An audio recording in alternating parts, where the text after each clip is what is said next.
Mari kita membuka firman Tuhan dari Injil Matius pasal yang ke-25 ayatnya yang ke-35 sampai dengan ayatnya yang ke-40.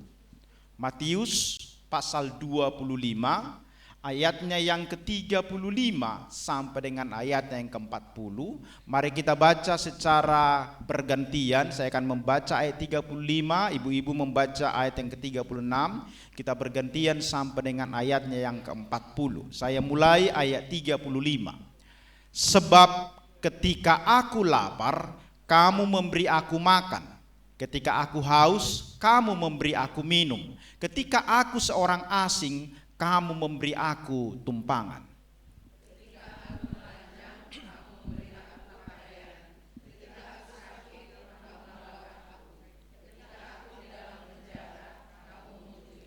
Maka orang-orang benar itu akan menjawab dia, katanya, Tuhan, bila manakah kami melihat engkau lapar dan kami memberi engkau makan, atau haus dan kami memberi engkau minum?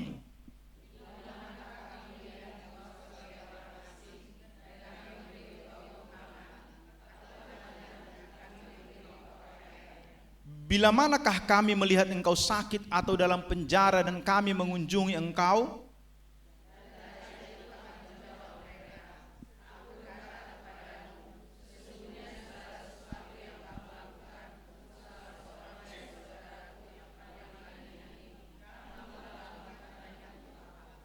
Amin, demikian firman Tuhan. Ibu-ibu yang dikasihi Tuhan, saya akan memulai dengan satu cerita yang seorang yang kita kenal dan kita tahu. Pada tahun 1950-an seorang wanita sederhana bernama Agnes Gonza Bojack-Hiu atau yang kemudian dikenal dunia sebagai Mother Teresa. Pada suatu ketika dia berjalan-jalan di daerah Kalkuta, daerah kumuh Kalkuta di India. Suatu hari ia menemukan seorang pria yang tergeletak di pinggir jalan, tubuhnya dipenuhi oleh luka-luka. Dia begitu kurus dan kelaparan dan hampir tidak ada orang yang mau mendekatinya. Orang-orang yang lewat melihatnya tetapi justru mengabaikannya. Mereka menganggap pria itu tidak penting, tidak berharga, bahkan menjijikkan. Tetapi Mother Teresa kemudian berhenti. Ia mengangkat pria itu, membersihkan lukanya, memberi dia makan, merawatnya sampai akhir hidupnya. Dan ketika seseorang bertanya mengapa dia mau melakukan hal yang begitu berat dan bagi banyak orang itu begitu menjijikkan, mengapa dia melakukan itu kepada orang yang sama sekali tidak dikenalnya. Tapi satu perkataan Mother Teresa yang dicatat itu, dia mengatakan begini, dalam setiap orang miskin yang saya layani, saya melihat wajah Kristus. Itu satu pernyataan yang bukan hanya sekedar kalimat puitis, tetapi itu adalah satu keyakinan yang menggerakkan seluruh hidup Mother Teresa. Itu sebabnya sepanjang hidupnya dia melayani kaum yang termarginalkan, orang-orang yang dunia ini sama sekali tidak peduli. Jadi ia percaya ketika dia menyentuh orang yang terluka, sesungguhnya ia sedang menyentuh Kristus. Ketika dia memberi makan orang-orang yang kelaparan, sesungguhnya dia sedang melayani Kristus. Ketika dia mengangkat orang yang terbuang, sesungguhnya ia sedang menghormati Kristus. Ibu-ibu yang dikasihi oleh Tuhan, kadangkala kita berpikir di dalam hidup kita ini bahwa melayani Tuhan berarti melakukan hal-hal yang besar. Kita membayangkan bahwa pelayanan itu hanya di atas mimbar, memimpin ibadah, menjadi pemimpin pujian di gereja atau terlibat di dalam berbagai organisasi pelayanan. Tetapi Yesus justru menyatakan sesuatu hal yang berbeda. Pelayanan yang paling berharga justru terjadi ketika kita di dapur memasak untuk orang-orang sakit. Pelayanan yang sangat berharga itu adalah ketika kita melakukan kunjungan kepada tetangga yang kesepian.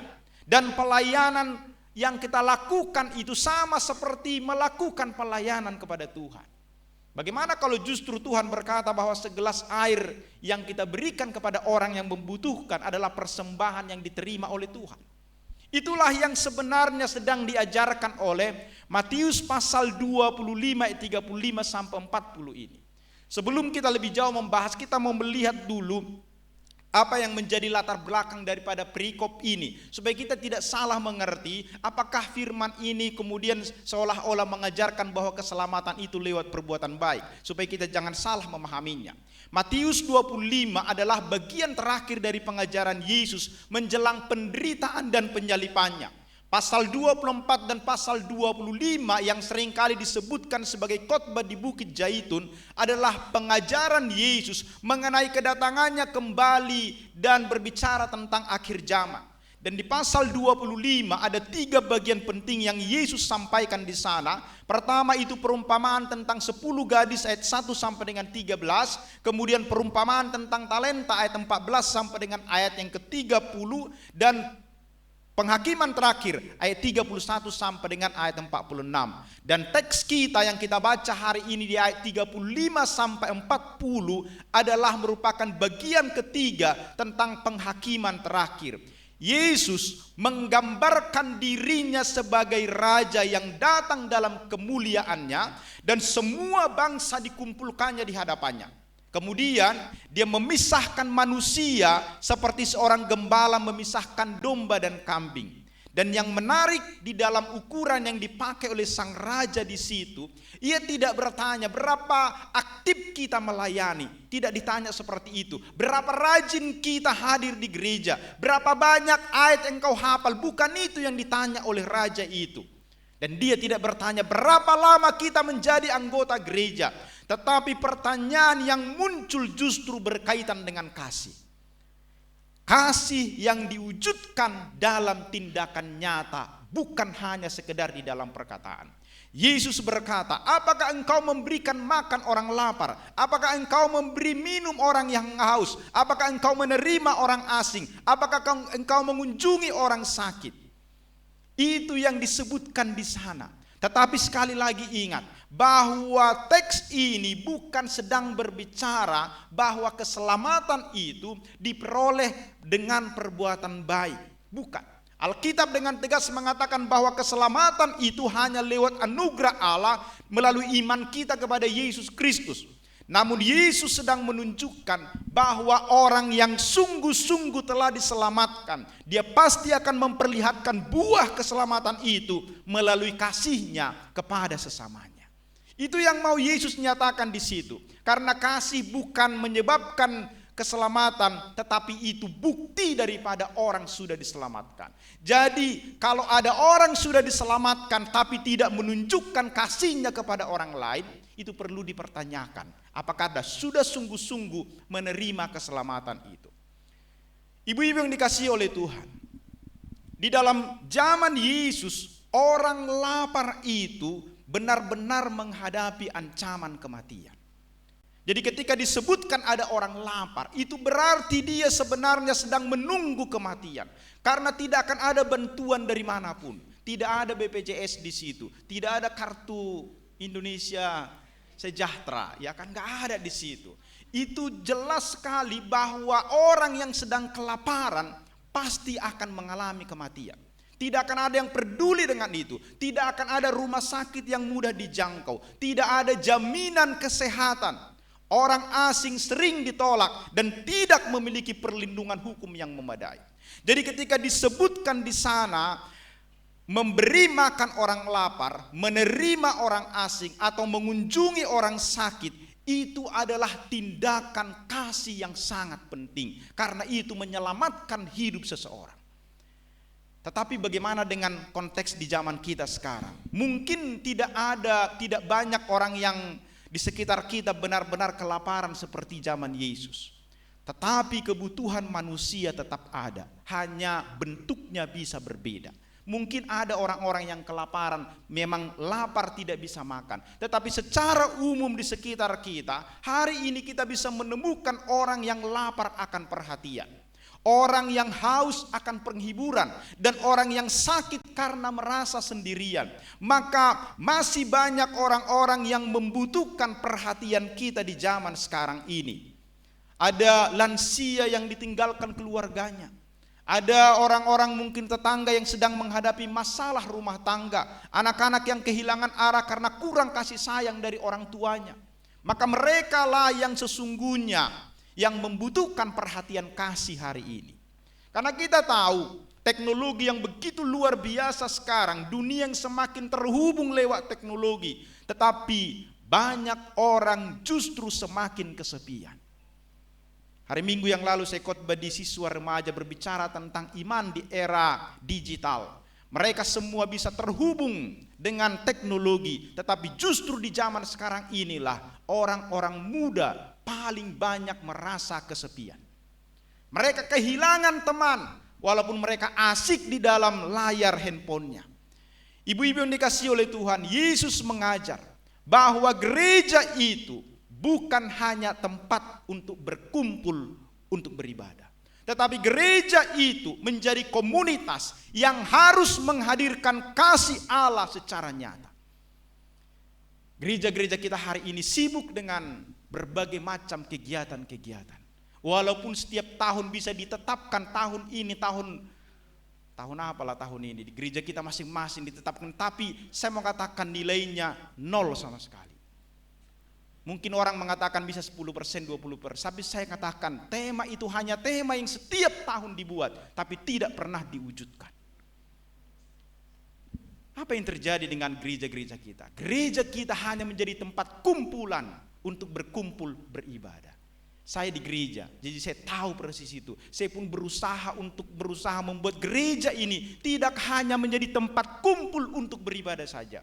Gereja itu harus bergerak keluar, harus ada tindakan kasih yang dilakukan. Saya pribadi tidak bisa melakukan semuanya, tapi saya tidak usah ceritakanlah. Tapi ada hal-hal yang saya coba kerjakan. Untuk orang-orang miskin misalnya, saya punya kenalan di dinas sosial misalnya, saya tanya mereka ada enggak bantuan orang untuk orang ini, kemudian itu bisa disalurkan.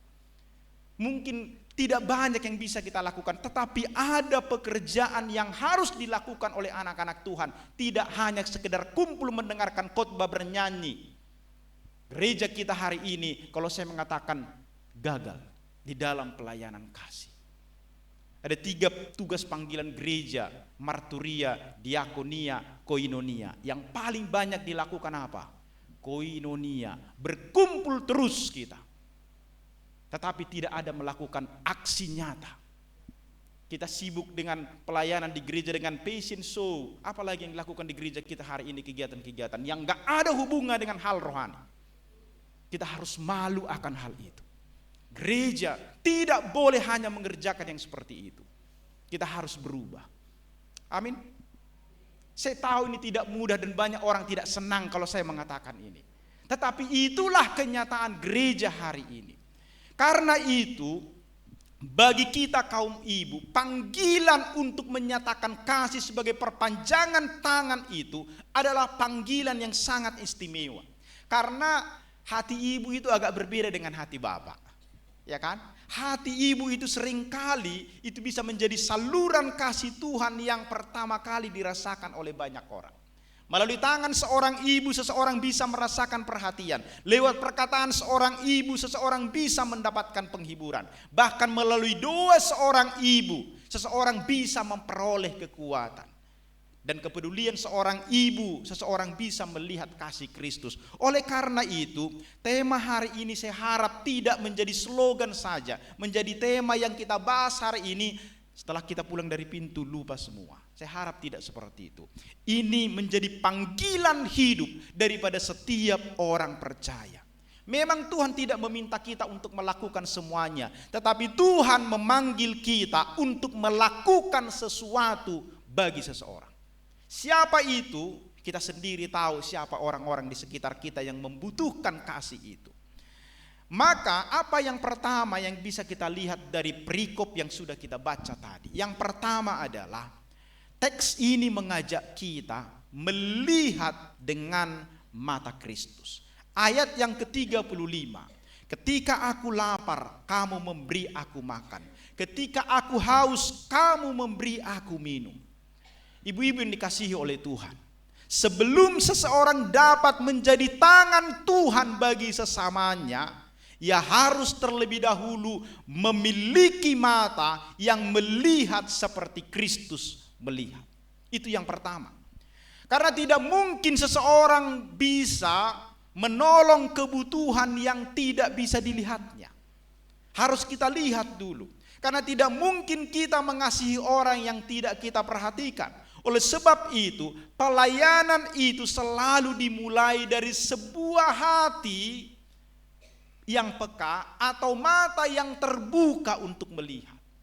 Harus dimulai dari itu. Jadi ketika Yesus berkata, "Aku lapar, aku haus," ia sedang mengarahkan perhatian para pendengarnya kepada orang-orang yang berada dalam kondisi yang paling rentan.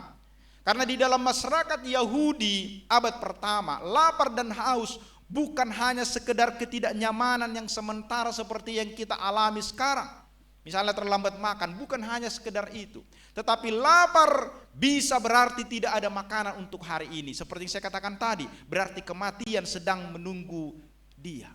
Ancaman terhadap kelangsungan hidup. Jadi orang-orang seperti itu hidup di pinggiran masyarakat dan seringkali luput dari perhatian banyak orang. Dan yang menarik adalah Yesus tidak berkata, "Aku lapar dan kamu merasa kasihan kepadaku." Tetapi Yesus berkata, "Aku lapar dan kamu memberi aku makan." Namun sebelum memberi makan, tentu mereka harus terlebih dahulu melihat bahwa ada seseorang yang lapar. Itu maksudnya perlu mata untuk melihat atau kepekaan hati untuk tahu siapa yang membutuhkan. Karena kita hidup di zaman yang penuh dengan informasi hari ini, tetapi miskin akan perhatian. Orang semakin sibuk dengan dirinya sendiri. Orang semakin fokus kepada dirinya. Kita mengetahui berita tentang perang di negara lain, tetapi tidak mengetahui bahwa tetangga kita sedang sakit. Benar ya? Seringkali kita tahu yang terjadi di seluruh dunia, tetapi orang di sekitar kita, kita tidak tahu apa yang terjadi dengan mereka. Itulah yang terjadi di zaman ini. Oleh karena itu, mari kita dengan sungguh-sungguh melihat dengan mata yang Tuhan berikan, dengan kepekaan yang Tuhan berikan bagi kita untuk melihat sekitar kita. Jadi itu yang membedakan Yesus dari banyak orang. Kemanapun Yesus pergi, kalau kita membaca di dalam kitab Injil itu, ia selalu melihat apa yang orang lain tidak lihat. Ketika orang banyak melihat Zakheus sebagai pemungut cukai yang berdosa, Yesus melihat seorang jiwa yang haus akan keselamatan. Berbeda dari cara pandang dunia ini. Ketika orang banyak melihat perempuan yang sakit pendarahan sebagai wanita najis yang harus dijauhi, tetapi Yesus melihat bahwa perempuan itu membutuhkan pemulihan. Cara pandang seperti itulah yang harus dimiliki oleh anak-anak Tuhan.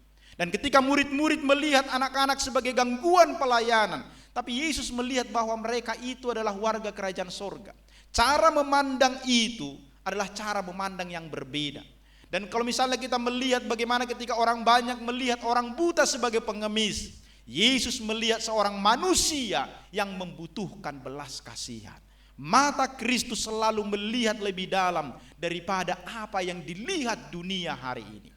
Maka di dalam Matius pasal 25 ini, kita sedang diajak untuk melihat bahwa ketika dunia melihat orang miskin, orang sakit, orang asing dan orang yang dipenjara sebagai kelompok yang tidak penting, tetapi Yesus melihat mereka sebagai pribadi-pribadi yang berharga.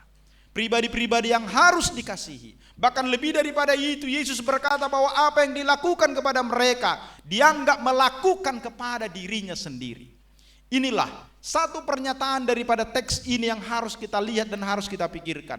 Yesus tidak mengidentifikasi dirinya dengan orang-orang kaya, orang berkuasa atau terkenal.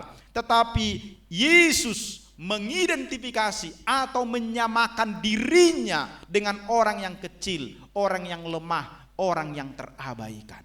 Artinya, ukuran kerohanian seseorang tidak hanya terlihat dari seberapa sering ia berdoa, seberapa sering dia ikut ibadah, atau seberapa sering dia membaca Alkitab. Tetapi ukuran kerohanian seseorang juga akan kita lihat dari seberapa peka dia memperhatikan penderitaan orang lain. Itulah yang teks ini sedang diajarkan kepada kita hari ini. Karena kepekaan rohani akan selalu melahirkan kepekaan sosial. Jadi ketika kita peka melihat orang yang menderita, maka hati kita akan tergerak oleh belas kasihan. Hati itulah yang harus kita pelajari dari Yesus. Mata yang melihat kebutuhan orang lain, kepentingan orang lain. Karena memang kepekaan itulah yang hilang di zaman ini. Kepekaan atau kepedulian akan orang lain. Ada orang yang seperti saya katakan tadi, lapar akan perhatian, lapar akan penghiburan, orang sakit yang tidak pernah dikunjungi. Oleh karena itu, memang tidak mudah tugas kita, apalagi kalau kita sekarang bicara, aku sudah tua, bagaimana aku bisa memperhatikan mereka. Tapi nanti kita akan melihat banyak hal yang bisa kita lakukan sebenarnya. Tapi yang pasti dari poin yang pertama ini, mari kita belajar memperhatikan orang-orang di sekitar kita. Mulailah misalnya dari lingkungan yang paling dekat. Perhatikan anggota keluarga, perhatikan tetangga kita, perhatikan sesama anggota jemaat atau orang-orang yang hadir di sini atau di gereja kita. Jangan hanya bertanya apa kabarmu, karena itu seringkali hanya menjadi formalitas. Tapi belajarlah mendengar dengan sungguh-sungguh. Karena seringkali orang yang sedang terluka tidak membutuhkan nasihat yang panjang. Mereka hanya membutuhkan seseorang yang mau memperhatikan mereka. Oleh karena itu, mintalah hati yang peka kepada Tuhan. Berdoalah, mintalah. Setiap pagi ketika kita bangun, katakanlah, Tuhan, tunjukkanlah kepadaku siapa yang membutuhkan sentuhan kasih-Mu hari ini lewat aku. Mari kita berdoa seperti itu, karena Tuhan akan menunjukkan itu. Maka ketika hati kita terbuka kepada Tuhan, Tuhan seringkali membuka mata kita untuk melihat kebutuhan yang sebelumnya kita tidak sadari. Dan jangan menunda ketika Tuhan menunjukkan kebutuhan itu. Kalau Tuhan sudah bukakan, kerjakanlah itu. Karena seringkali Roh Kudus menggerakkan hati kita untuk menghubungi seseorang, mengunjungi seseorang atau membantu seseorang. Maka jangan mengabaikan dorongan itu. Lakukan saja. Mungkin Tuhan mau memakai kita sebagai jawaban atas dua orang tersebut. Oleh karena itu yang pertama yang harus kita lihat. Dan ketika mata kita melihat seperti Kristus melihat, tangan kita akan mulai bergerak seperti Kristus bergerak. Itulah langkah pertama untuk menjadi tangan Tuhan bagi sesama. Yang kedua adalah menyentuh dengan kasih Kristus. Di ayat 35 sampai dengan ayat 36 itu, Yesus berkata, saya singkat seperti ini. Aku seorang asing, kamu memberi aku tumpangan. Aku telanjang, kamu memberi aku pakaian. Aku sakit, kamu melawat aku. Aku di dalam penjara, kamu mengunjungi aku. Ibu-ibu yang dikasihi oleh Tuhan, setelah melihat kebutuhan, mata yang peka melihat kebutuhan orang lain, maka langkah kedua adalah menyentuh kehidupan orang lain dengan kasih yang nyata. Inilah yang membedakan antara belas kasihan yang sejati dan belas kasihan yang hanya berhenti sebagai perasaan. Karena banyak orang dapat melihat penderitaan, tetapi tidak semua orang bersedia terlibat di dalamnya. Ada banyak orang yang merasa kasihan, tetapi tidak semua orang mau bertindak. Kadang-kala kita melihat, kasihan kali ya hidupnya, tapi hanya berhenti hanya sebatas itu. Kita tidak melakukan tindakan apapun. Bahkan mendoakannya pun kita tidak lakukan. Yesus mau mengatakan, sentuh dengan kasih Kristus. Jadi di dalam perikop ini, Yesus tidak memuji orang-orang benar karena mereka memiliki perasaan iba atau belas kasihan itu hanya sebatas di dalam hati saja. Tetapi ia memuji mereka karena mereka melakukan sesuatu terhadap kebutuhan yang mereka lihat. Perhatikan kata-kata yang digunakan oleh Yesus. Kamu memberi aku minum, kamu memberi aku makan, kamu memberi aku tumpangan, kamu memberikan aku pakaian, kamu melawat aku, kamu mengunjungi aku. Seluruhnya adalah kata kerja. Artinya berbicara tentang tindakan. Itu bukan hanya sekedar kata-kata. Seluruhnya berbicara tentang kasih yang harus bergerak. Kasih Kristen bukan sekedar emosi. Kasih Kristen itu bukan hanya sekedar perkataan. Tetapi kasih Kristen itu adalah kasih yang lahir dari hati yang telah disentuh oleh kasih Allah terlebih dahulu, maka kasih itu pasti bergerak. Dan kita tahu di dalam bahasa Yunani, kata yang dipakai untuk kasih itu secara umum adalah kata agape itu, yaitu kasih yang rela memberi diri demi kebaikan orang lain. Kasih seperti ini bukan kasih yang menunggu untuk dibalas, bukan kasih yang hanya diberikan kepada orang yang menyenangkan, bukan kasih yang muncul karena ada keuntungan. Kasih agape itu adalah kasih yang memilih untuk bertindak sekalipun ada pengorbanan di dalamnya. Karena kalau kasih itu pasti ada pengorbanan di situ. Tidak mungkin ada yang disebutkan belas kasihan, kasih tapi tidak berkorban. Jadi kalau kita menyebutkan kita mengasihi seseorang, kita sedang mengorbankan sesuatu di dalam diri kita. Itulah yang disebut dengan kasih. Dan itulah kasih yang ditunjukkan oleh Yesus. Ketika Yesus berkata, aku mengasihimu, maka dia mengorbankan nyawanya. Itu jelas. Dia mau mati bagi kita. Itulah bukti kasihnya. Jadi kalau kita berbicara kepada seseorang, aku mengasihi kamu, kita korbankan sesuatu dari diri kita untuk mengasihi dia. Ketika manusia berdosa dan terhilang, Kristus tidak hanya merasa kasihan di sorga melihat kita, tetapi ia datang ke dunia, ia masuk di dalam penderitaan kita, ia menyentuh orang sakit, ia memeluk orang-orang yang tersingkir, ia menanggung salib itu, ia mati untuk orang-orang yang dikasihinya. Oleh karena itu, ibu-ibu yang dikasihi oleh Tuhan, yang kedua ini mengajarkan kepada kita bagaimana kasih itu harus menyentuh. Dari perasaan harus menuju kepada tindakan. Karena salah satu bahaya kehidupan modern hari ini yang yang sering kali terjadi adalah seringkali manusia itu terjebak di dalam apa yang disebut dengan belas kasihan pasif. Kita melihat berita tentang orang menderita, kita membaca status seseorang sedang mengalami pergumulan, kita mendengar bahwa seseorang anggota jemaat sakit, tetapi kita hanya berkata, kasihan ya, hanya sebatas itu saja. Tidak ada tindakan yang kita lakukan. Kita melakukan aktivitas kita seperti biasa, seperti kita hanya sekedar membaca itu. Perasaan iba memang penting, tetapi Tuhan tidak memanggil kita berhenti hanya kepada perasaan iba itu. Kalau kita melihat membaca misalnya di dalam Lukas pasal 10 ayat 25 sampai dengan 37, bagaimana ketika seseorang yang sedang terluka dirampok, ada orang Samaria yang baik hati. Dan kita melihat perikop sebelumnya, imam dan orang Lewi melihat korban yang tergeletak di pinggir jalan. Mereka melihat, tetapi tidak ada tindakan yang mereka lakukan. Sebaliknya, orang Samaria tidak hanya melihat. Ia berhenti, ia mendekat, ia membersihkan luka, ia membawa korban itu ke penginapan, ia membayar biaya perawatannya. Perbedaan di antara kedua kelompok itu bukan pada apa yang mereka lihat, melainkan pada apa yang mereka lakukan setelah melihat. Jadi itulah yang sedang diajarkan oleh Matius 25 ini. Yesus sedang mengajarkan bahwa kasih yang sejati harus selalu diwujudkan dalam tindakan nyata, bukan hanya melihat. Memang tindakan pertama adalah melihat, tapi yang kedua adalah harus ada tindakan kasih. Oleh karena itu, kita ibu-ibu di sini, kaum ibu sangat penting di dalam pelayanan kasih. Dan kalau kita melihat di sepanjang sejarah gereja, salah satu kelompok yang paling banyak dipakai Tuhan untuk menunjukkan kasihnya adalah para kaum ibu.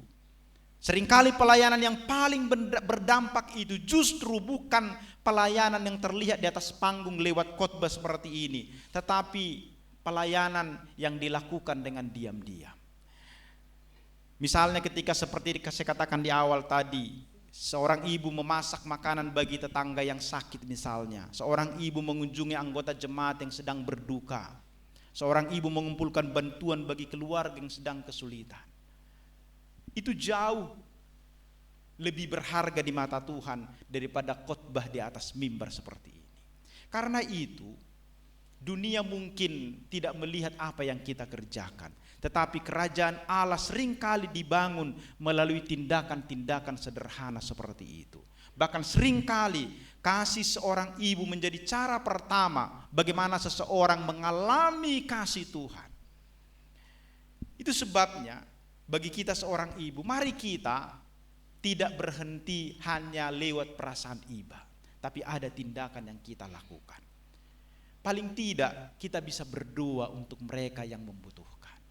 Kita mungkin tidak punya uang, tidak punya tenaga, tapi kita bisa berdoa menggerakkan hati orang-orang lain supaya Tuhan mengarahkan hatinya untuk menolongnya. Jadi bisa banyak hal yang kita kerjakan. Kemudian yang ketiga dari teks firman Tuhan di pasal yang ke-25 ini, ayat 40 itu, yang ketiga, melayani sesama adalah melayani Kristus. Sesungguhnya segala sesuatu yang kamu lakukan untuk salah seorang dari saudaraku yang paling hina ini, kamu telah melakukannya untuk aku. Ibu-ibu yang dikasihi oleh Tuhan, kita sekarang sampai kepada puncak dari seluruh pengajaran Yesus di dalam perikop ini. Jika poin pertama berbicara tentang melihat kebutuhan, poin kedua itu berbicara tentang bertindak dalam kasih, maka poin yang ketiga menjawab pertanyaan yang sangat penting. Kenapa kita melakukan semua itu? Mengapa kita mengerjakan itu? Apa yang membuat pelayanan kepada sesama itu sangat-sangat penting di mata Tuhan?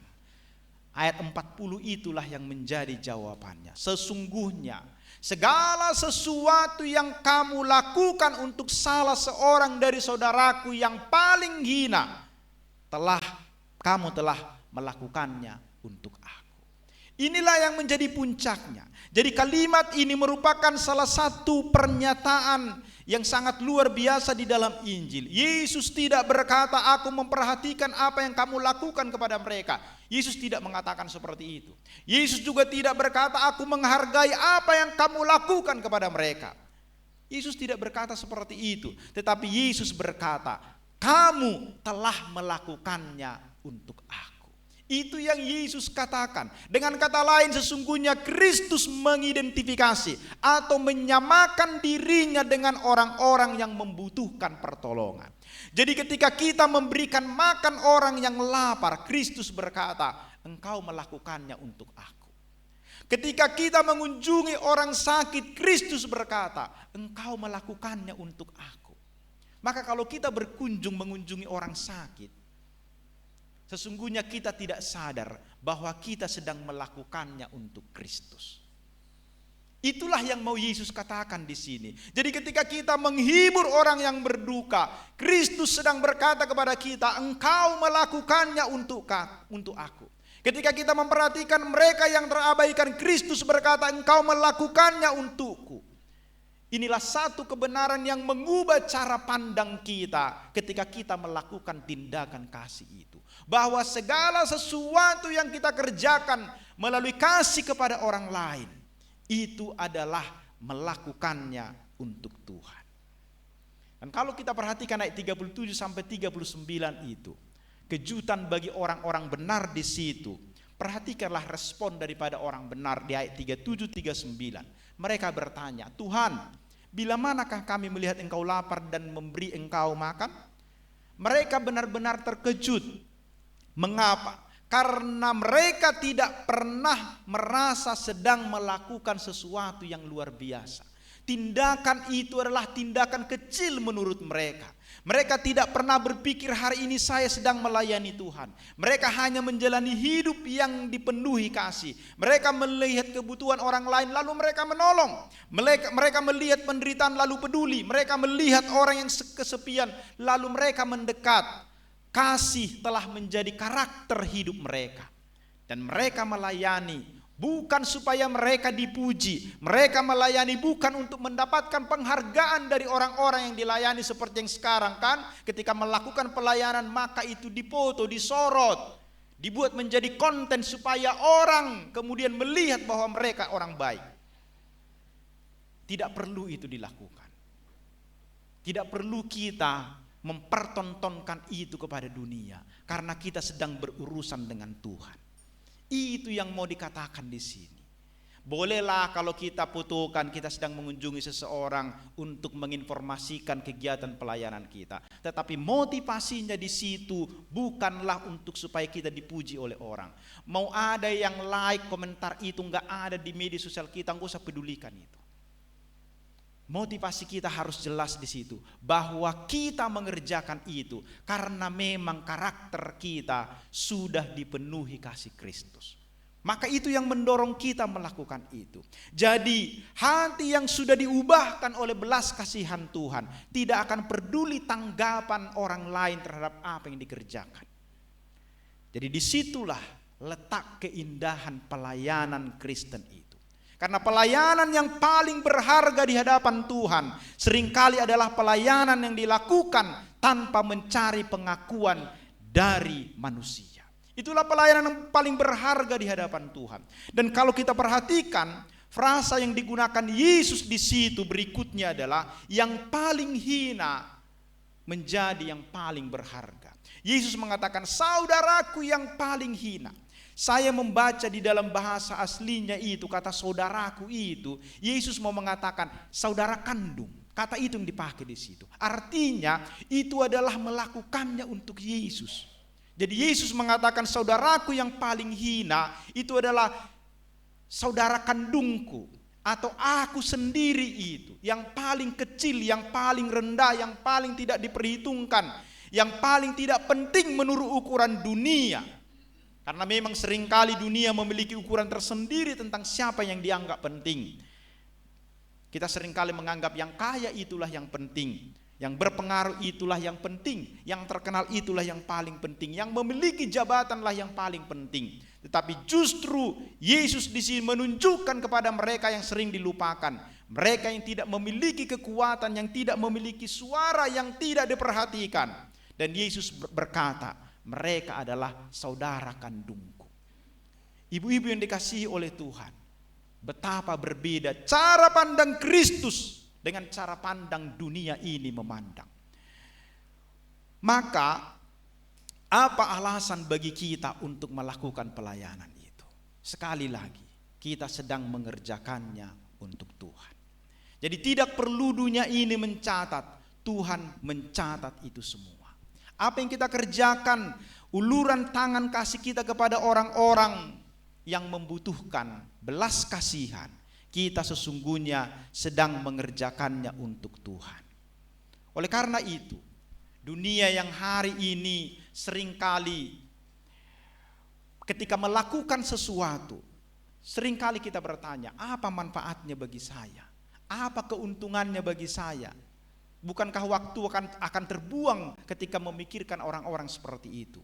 Akibatnya, perhatikan di masa sekarang, kepedulian sosial semakin menurun. Itu harus kita akui itu. Gereja semakin tidak peduli dengan orang-orang miskin. Hanya paling kalau akhir tahun, ya kan? Untuk para janda, orang miskin, dikasihlah berapa yang bisa diberikan, dikumpulkan diakoni sosial untuk mereka. Tetapi sepanjang tahun, gereja tidak peduli dengan mereka. Itu kenyataan. Dan kita adalah bagian daripada gereja itu hari ini. Jadi mengapa semakin banyak orang tidak mau ke gereja? Karena gereja hanya memikirkan dirinya sendiri. Saya selalu katakan itu di gereja. Jemaat itu berkata, Amang, kapan beli kursi? Kapan plafon ini? Kapan dinding ini diplester? Saya bilang, saya enggak peduli dengan itu. Ketika imanmu bertumbuh, itu akan terbangun sendiri. Serius. Maka di gereja kami sampai hari ini tidak boleh pesta pembangunan. Saya enggak peduli dengan apa kata orang kepada saya. Yang penting bagi saya bagaimana jemaat ini mengenal Tuhan. Dan ketika mereka mengenal Tuhan, kasih itu dinyatakan juga kepada sekelilingnya. Itu jauh lebih penting daripada bangunan yang kita bangun. Seperti sorga di bumi ini kita hadirkan tapi tidak berdampak apa-apa. Gedung gereja penting. Tapi seringkali definisi gereja itu dilupakan. Gereja adalah orangnya, bukan gedungnya. Tapi seringkali pembangunan gereja adalah fisik, bukan orang. Itu yang sering dilupakan orang sekarang. Maka kita stres dengan berbagai kutipan-kutipan di gereja hari ini. Saya guru jemaat, saya pusing mikirin kutipan-kutipan hampir tiap minggu. Tapi apakah itu berdampak untuk membangun jemaat? Ketika ada orang yang misalnya membutuhkan bencana alam di mana-mana dulu, ya memang datangnya surat dari kantor pusat di hampir semua gereja itu ya kan mengumpulkan dana. Tapi berapa banyakkah itu dari dana pembangunan yang biasa dikumpulkan gereja sampai ratusan juta miliaran rupiah dibandingkan dana untuk orang-orang yang sedang kelaparan, yang sedang membutuhkan belas kasihan. Saya berharap kita yang ada di gereja, yang merupakan orang-orang penting di gereja, mari kita mengubah konsep itu. Mari kita belajar, ada banyak orang yang membutuhkan belas kasihan. Ada jemaat yang membutuhkan belas kasihan. Mungkin kita bukan tidak bisa memberikan keputusan di situ. Tetapi mari kita lakukan 1, 2, 3 orang kita untuk bertindak. Menyatakan kasih kita kepada orang-orang yang membutuhkan. Di jemaat itu saya tahu jemaat saya itu siapa yang membutuhkan. Ada orang tidak bisa datang ke gereja karena memang tidak punya uang untuk ongkos. Maka saya katakan kepada orang-orang tertentu, tolonglah kirim minyak ke situ, kirim beras ke situ. Maka mereka kirimkan itu dan tidak perlu diumumkan itu di jemaat. Hanya seperti itu yang saya bisa lakukan karena saya juga tidak terlalu banyak punya. Kalau saya punya saya akan berikan. Tapi saya bisa mendorong orang-orang lain misalnya yang saya tahu mereka lebih di dalam beberapa hal untuk kemudian mengerjakan itu. Jadi semua kita bisa melakukan pekerjaan yang Tuhan tuntut dari kita hari ini. Artinya setiap orang yang sudah mengalami keselamatan, dia tidak hanya fokus kepada dirinya, tetapi juga harus bermanfaat bagi orang lain. Budaya individualisme membuat hati manusia semakin dingin hari ini. Tetapi gereja, orang-orang di dalam gereja dipanggil untuk berbeda. Sebagai murid Kristus kita dipanggil untuk menghadirkan budaya kerajaan Allah di tengah-tengah dunia ini. Budaya kerajaan Allah tidak akan bertanya apa yang saya dapatkan, melainkan apa yang bisa saya berikan. Budaya yang tidak hanya memikirkan diri sendiri, tetapi budaya yang memperhatikan kebutuhan sesama. Jadi ketika dunia hari ini semakin egois, maka gereja harus semakin menunjukkan kasih. Ketika dunia hari ini semakin menunjukkan individualistis, gereja harus semakin menjadi keluarga Allah. Oleh karena itu, setiap pelayanan kecil yang kita lakukan itu bernilai besar di hadapan Tuhan. Jadi tidak perlu mendapat sorotan, tidak perlu mendapat penghargaan, tidak perlu kita mendapat tepuk tangan. Tuhan melihat semua yang kita kerjakan dan lakukan itu. Oleh karena itu ibu-ibu yang dikasihi oleh Tuhan, apalah yang bisa kita kerjakan hari ini sebelum kita akhiri khotbah ini? Apalah komitmen yang bisa kita lakukan? Tadi saya katakan doakanlah supaya Tuhan membukakan apa yang bisa kita kerjakan. Karena Tuhan pasti akan menunjukkan apa yang bisa kita lakukan. Tidak mungkin kita disuruh membantu bencana satu negara, kan gak mungkin itu kan. Kemampuan kita tidak bisa. Tetapi Tuhan akan menunjukkan yang memang yang semampu kita untuk kita lakukan. Ibu-ibu yang sudah tidak bisa bergerak, tidak ada gaji pensiun lagi dan segala macam kan. Paling tidak saya katakan tadi, berdoa. Atau suruh anak kita, belilah dulu 1 bungkus untuk dikirimkan ke sana. Saya misalnya contoh saja, ketika saya kan seringkali khotbah di persekutuan, STM dan segala macam, seringkali dikasih titipan makanan, ya kan, plastik. Ketika ditolak nggak enak, maka saya bawa itu. Kalau itu sudah malam, saya biasa akan memperhatikan sekeliling. Yang manalah di sini mungkin yang Tuhan tunjukkan yang belum makan di sepanjang jalan ini, maka saya akan kasih itu kepada mereka. Lebih sering itu saya tinggalkan di jalan, saya kasih kepada orang-orang di jalan itu daripada saya bawa ke rumah. Karena di rumah kalau sudah malam gak akan ada yang makan itu lagi. Maka saya bagikanlah itu. Itu yang bisa saya lakukan kepada mereka. Jadi marilah menjadi perpanjangan tangan Tuhan di dunia ini. Jangan kita hanya egois dengan diri kita sendiri, tetapi berkat yang kita berikan adalah harus kita salurkan kepada orang lain. Saya belajar dari orang-orang Muslim. Ada satu hal yang saya ingat di dalam pemahaman keyakinan mereka, bahwa di dalam harta yang kita miliki ada milik orang lain di situ. Serius, saya belajar dari situ. Jadi saya hari ini berpikir, apa yang saya miliki hari ini ada milik orang lain di situ. Itu bukan hanya milik saya. Maka tugas saya adalah menyalurkan itu kepada orang yang tepat. Dan jangan sembarangan memberi. Saya di jalan-jalan yang di pinggir jalan itu yang mewarnai kulitnya dengan segala macam, saya tidak pernah memberikan itu. Orang yang mengamen di jalan, saya tidak pernah memberikan itu. Karena saya tahu ada organisasi yang menaungi mereka. Ya, saya tahu itu dulu ketika bekerja di daerah Ahmad Yani itu. Ada di situ mereka semua. Setiap hari ada yang mengorganisir itu. Dan yang kaya di situ adalah mereka yang mengorganisir. Jadi ketika mereka pulang itu nanti diambil sebagian besar itu. Bukan untuk mereka. Itu sebabnya tidak mau. Kalau memberikan kepada mereka, kasihlah makanan yang mereka bisa langsung nikmati. Ada banyak cara Tuhan untuk kita mengerjakan ini. Oleh karena itu, biarlah firman Tuhan ini menjadi kekuatan bagi kita. Jadi ingatlah, pada hari penghakiman, Kristus tidak mencari orang yang pandai berbicara tentang kasih, tetapi Kristus mencari orang yang hidup di dalam kasih. Orang yang melihat kebutuhan, orang yang menyentuh kehidupan sesama, dan orang yang menjadi tangan Tuhan bagi dunia ini. Dan ketika mereka berdiri di hadapan Tuhan nanti, kita akan mendengar suara Sang Raja berkata, sesungguhnya segala sesuatu yang kamu lakukan untuk salah seorang dari saudaraku yang paling hina ini, engkau melakukannya untuk aku. Dan kiranya setiap kita yang hadir hari ini menjadi pribadi yang bukan hanya mengenal kasih Kristus, tetapi juga menghadirkan kasih Kristus itu lewat hidup kita. Sehingga melalui tangan-tangan yang sederhana yang kita miliki, banyak orang akan merasakan sentuhan tangan Tuhan.